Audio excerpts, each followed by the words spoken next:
қамтамасыз ету. Так, мына работник кім ол? Ол? Біздер ғой? Иә, сендер. А самозанятый ол кім ол? Өзісіндер Кімдер? жоқ, кәсіпкерлер емес. Қалым жасайтындар өздерінде. Мынау мысалы таксист. Таксист. Шаштараз. Тоже то же самое, смотри. Енді келесі мынау кәсіпкер. Бизнес. Так, айта алмаймын осында. Мынау инвестор. Так, работник. Наемный работник. Біреуге жұмыс істейді. Самозанятый, ол шаштараз. Неге шаштараз, или таксист, или репетитор? Неге түсіндірейін? Мына жерде, мынау жақ, мынау пассивный доход.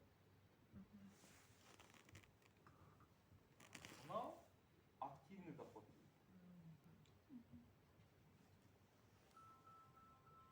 Мына екеуі активный доход, мына екеуі пассивный доход. Неге активный, пассивный? Қалай білесіңдер? Активный ретінде жұмыс жасап тұр ғой. Ага. Жасайды. Иә.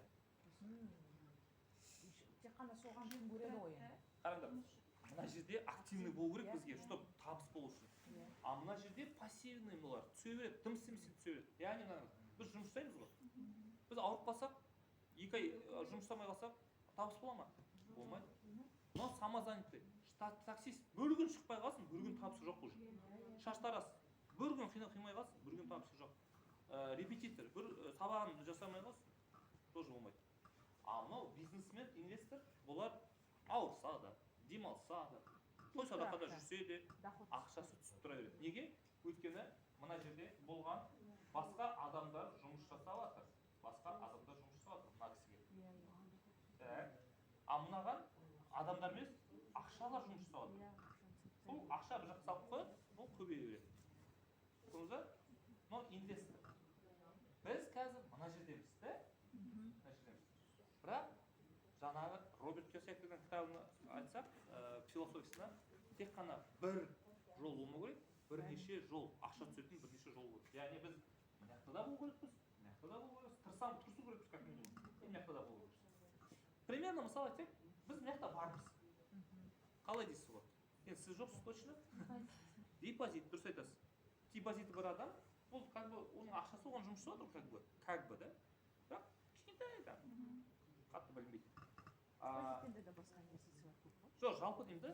Сол мысалы, қазір инвестор емес қой бәрі, бірақ депозит бар адам, уже автомат инвестор сияқты болып есептеледі. Өйткені ақша жұмыс жасап жатыр. Мына түсіндіріп жіберейін десем ғой, инвестор. Так, енді қараңыз. Мына жақтан, мына жаққа да біз бағыттан қозғалу керекпіз. Жоқ, мына жақта қала береміз. Мына жақтан кетіп жатқан жоқ, жұмыстан бүгін кетіңдер деп жатқан жоқ, ешқандай ондай емес. Бірақ сіздің главный мақсатыңыз ол бірнеше табыс түсетін жолдар болу керек. Іздеу, қалыптастыру. Мысалы, самозанятый. Жаңағы үйден пісіретін, манты пісіретін адамдар бар ғой. Ол самозанятый получается. Манты пісірмей қалсын, ол табыс жоқ қой. Иә, манты ма или тамақ пісіретін ауылда сататындар бар мысалы. Бар ма ондай ауылда кісілер? Бар. Нан пісіріп сатуға, иә. Бар ма ауылда сізде? Заказ береді, адамдар сатады. Мен обедке индірге бар жоқ онда неге? Біз номер беріңізші. Сосын, яғни ол самозанятый көрдіңіздер? Яғни қолынан келсе жасауға болады. Басқа не бар?